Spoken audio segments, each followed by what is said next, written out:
முக்கிய செய்தி. கல்லூரி மாணவர் சிறுவனை தாக்கிய விவகாரத்தில் பாடகர் மனோவின் மகன்கள் 2 பேர் மீது வழக்கு பதிவு செய்யப்பட்டிருக்கிறது. பாடகர் மனோவின் மகன்களான சாகிர், ரபிக் மீது வளசரவாக்கம் போலீசார் 3 பிரிவுகளின் கீழ் வழக்கு பதிவு செய்துள்ளனர். கூடுதல் விவரங்களை வழங்குவதற்காக செய்தியாளர் ராகவேந்திரன் இணைப்பில் காத்திருக்கிறார். ராகவேந்திரன், இந்த சம்பவம் குறித்தும் இந்த சம்பவம் தொடர்பாக காவல்துறையினர் எடுத்திருக்கக்கூடிய நடவடிக்கை குறித்தும் விவரங்களை சொல்லலாம். வணக்கம். சென்னை மதுரவாயலை அடுத்த ஆலப்பாக்கம் பாரதிதாசன் நகரை சேர்ந்தவர் கிருபாகரன். இவர் கல்லூரி படித்து வருகிறார்.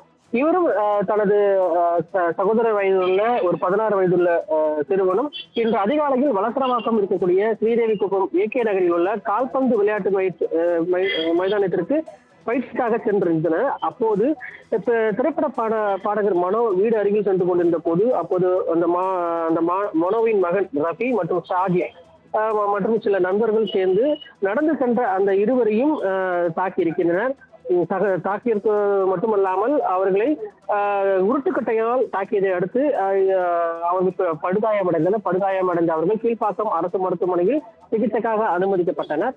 சிகிச்சைக்கு அளிக்க அதன் பின்பு தற்போது வளசரவாக்கம் காவல் நிலையத்தில் இந்த சிறுவர் தொடர்பாக புகாரானது அளிக்கப்பட்டது. அந்த புகாரின் அடிப்படையில் தற்போது வளசரவாக்கம் போலீசார்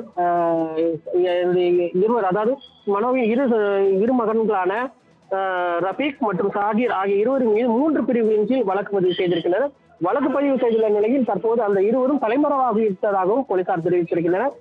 இது தொடர்பாக மேலும் விசாரணையானது நடத்தப்பட்டு வருவதாக வளசரவாக்கம் போலீசார் தரப்பில் தெரிவிக்கப்பட்டிருக்கு. தங்கள் வழங்கிய தகவல்களுக்கு நன்றி ராகவேந்தர்.